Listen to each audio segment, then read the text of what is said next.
Hello, bay. Good morning. Good morning, bay. Kakain tayo, mga bay. Kain tayo almusal. Late na nga ako, bay. Nag-washing kasi ako. Hindi ko pa tapos, bay. May kanin dito, mga bay. At ang ating itlog at tuyo, mga bay. My favorite. Bira lang. Ano lang to, bay, yung tuyo. Once a week. Hindi naman ako kumain itong linggo ng tuyo. Ito lang, ulit. Kasi bawal naman din araw-arawin natin, mga bay. Alam mo na ba, yung ating mga kahaiblaran. Masarap kumain bay pag kamay ka lang. Pag tuyo ulam mo. Kamayin mo lang, huwag kang magtinidor-tinidor.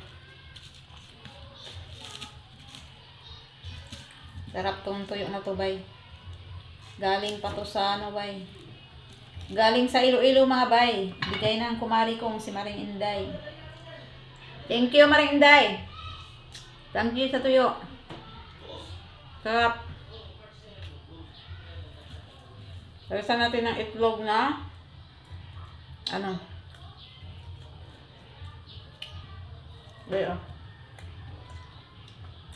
Tawag niyan sunny side up. Tapos sausaw mo sa suka. Ay, nako, kasarap. Di ko to ipalit sa lechon ba yung tuyo. Kalechon kasi nakakaumay.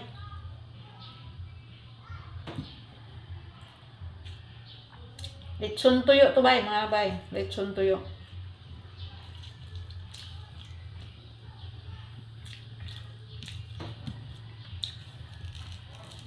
Pwede rin itong diretso ihaw na lang, bay, sa baga. Hindi mo na ilan sa mantika. Ganun naman sa probinsya.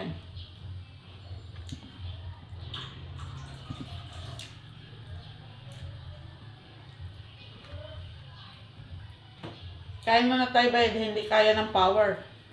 Maglaba ka tuloy-tuloy tapos walang kain.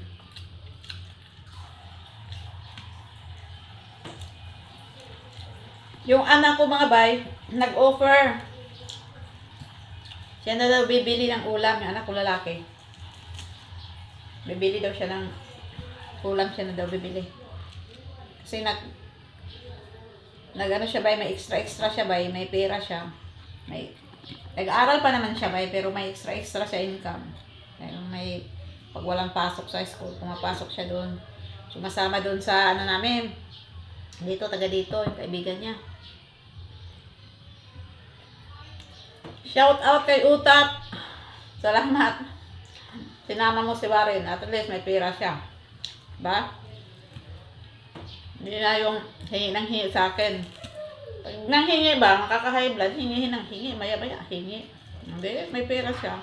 At least, hindi na siya manghingi. Para-paraan lang yun, mga bay. Huwag ka lang mga estudyante dyan. May mga extra pasukan nyo. Para hindi kayo umaasa lagi sa magulang.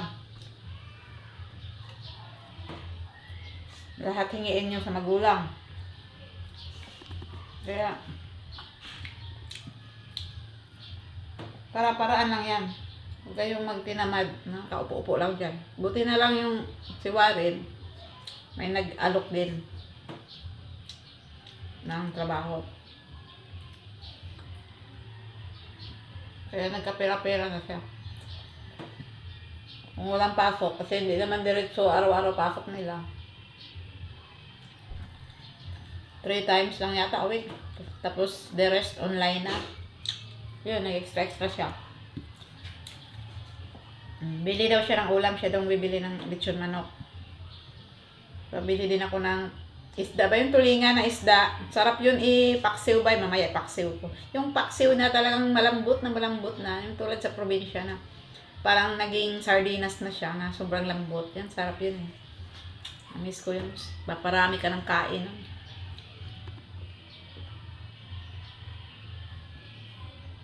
Sarap ng tuyo, bay. Babanlawan ko pa yung mga nilabahan ko, mga bay. Hindi pa nabanlawan, isang banlaw pa lang. Kain mo na ako. The best talaga yung tuyo at itlog, bay, daw sa umaga.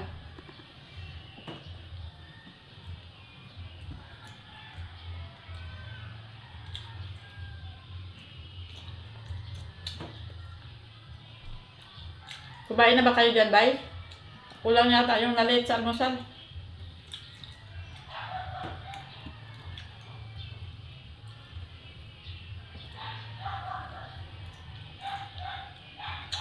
May iba na hindi kumakain ng tuyo. May ibang tao.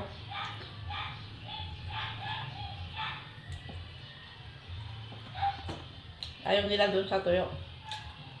Pero ako, ay naku, paborito ko talaga to.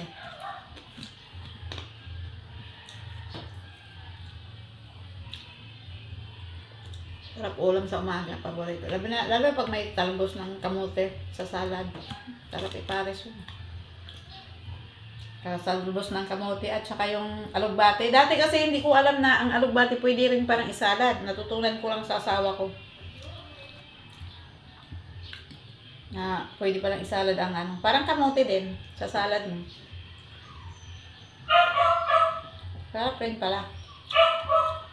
Dati hindi ako masyado sa gulay mga bay. Natutunan ko lang din kumain nung nag-asawa na ako. Pili ako sa ulam dati, mas gusto ko pang kumain ng tuyo, mga bagoong, kaysa gulay. Parang hindi ako nabubusog pag gulay ba dati. Pero nung nag-asawa na, doon ko na natutunan, unti-unting natutunan yung pagkain ng gulay. Kasi mahilig sila sa gulay. Mga Ilocano, mahilig sa gulay yan mga diningding. Ngayon ko lang nalaman na yung pala yung gabi. Kasi dati hindi ako kumakain ng gabi. Ngayon ko pa lang nalaman, nung nag-asawa na pala ako, nalaman ko na yung gabi, pwede ba lang ipaksiw? O yung laman ng gabi at saka yung tangkay. Pwede pa lang lutuin mo na parang paksiw sa mga Ilocano. Sarap kaya. Kamantalang daming gabi sa atin mga bay, no? Sa probinsya. Parang hindi naman mahilig yung mga doon. Yun lang, yung lang. Yung gulay-gulayin lang nila anong tawag nun, yung gulay na gabi, yun lang. Pero yung paksiw, hindi natin naranasan dyan sa atin. Hindi ko naranasan. Dito sila nagluto ni nanay ng ganun. Pero masarap pa lang. Tsaka yung saluyot at labong. Yung ubod ng kawayan. Ang sarap sa diningding ba yung saluyot, tapos ubod. Ubod ba sa atin? Yung kawayan. Bamboo shoots. Kung tawagin. Tapos masarap pala siya sa diningding, lalo na pag inihaw, na isda ang ihalo mo. Kasarap. Sarap talaga yun. Nagluto yung binan ko noon. Natikman ko lang kasi doon ko lang pwede pala to. Sa mga Ilocano talaga marami silang alam na luto ng gulay, no. Ilocano at saka Ilonggo. Sa mga Bisaya, laway lang naman, gisa-gisa ganun. Pero yung yung saluyot, tapos labong, sa Ilocano ko yan nalalaman. At saka yung mga Ilonggo, mayroon din yan sila. Mga gulay. Sa kanila din yung saluyot Expert din sila sa saluyot. Sa atin kasi ginataang labong, or ginisa. Or yun lang, ginataan, gigisahin mo. Tapos yun lang alam ko doon sa amin. Tapos hindi naman ako mahilig kumain nun. Dati. Tapos yung mga ginataang kalabasa, mga ganyan. Yun, ginataang malunggay. Masarap din naman yun. Lawoy, masarap din naman. Iba-iba talaga, basta iba-ibang lahi ba, iba-ibang tribo, kumbaga. Iba-iba din yung mga expertise sa pagluluto ng gulay. 'Di ba? Halimbawa sa atin, mga Bisaya, lawoy, sa mga Ilonggo naman, laswa, 'di ba? Tawag. Parang lang din, parang lawoy lang din. Tapos sa Ilocano naman, diningding. Ang diningding lang sa kanila, kunting sabaw lang, tapos mayroong bagoong. Ang sa atin namang lawoy, mayroong tanglad. Medyo madami ang sabaw konti, tapos mayroon talagang tanglad. Sa kanila naman, sa Ilocano, hindi sila mahilig sa tanglad. Ang diningding nila, talaga nilang panimpla dyan, rekado nila sibuyas, kamatis, tapos kunting sabaw lang na, kunti lang, tapos ano na, yung bagong isda. Yun. Dawis nila sa dinding naman yun. Tapos inihaw na isda. 'Di ba? Sa atin naman lauoy, andyan yung ano, di mawala yung tanglad. The best din sa lauoy yung may tanglad. Ganon din naman sa ano, sa laswa. Di ko lang alam kung ang laswa sa Ilonggo may ano sila tanglad. Kaya iba-iba talaga, no? Kumbaga bawat tribo, bawat community. Ika nga bawat community, bawat bayan, bawat ano, region, may kanya-kanyang source of income. Tulad sa amin, Southern Leyte. Di ko lang alam sa Leyte ha, sa summer. Pero sa Southern Leyte talaga, ang source of income dyan is yung niyog at yung abaka. Kaso lang ngayon, nasisira yung mga abaka dahil pinasok ng, matagal na yan ba, nung ano lang. Basta noon pa yan nangyari ba yung pinasok na mapiste, yung abaka. Sayang nga eh. Laki pa naman ang magkano na ang kilo sa abaka ngayon, mahal-mahal na. Siguro may 80 ang kilo sa abaka ngayon.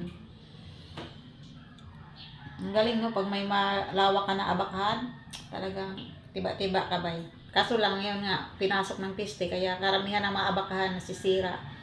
Dati, ang ganda ng ano ng abaka, kitaan ng abaka. So, ang naiwan na lang ngayon sa Leyte, Southern Leyte, niyog na lang. Ang niyog, every 3 months naman ang pag-harvest na yan. Kung yung ano lang yung tinatawag na patay ba, hindi yung ano, yung tuyo na ba? Ibig sabihin tuyo. Sa Bisaya kasi yung mga patay na buko,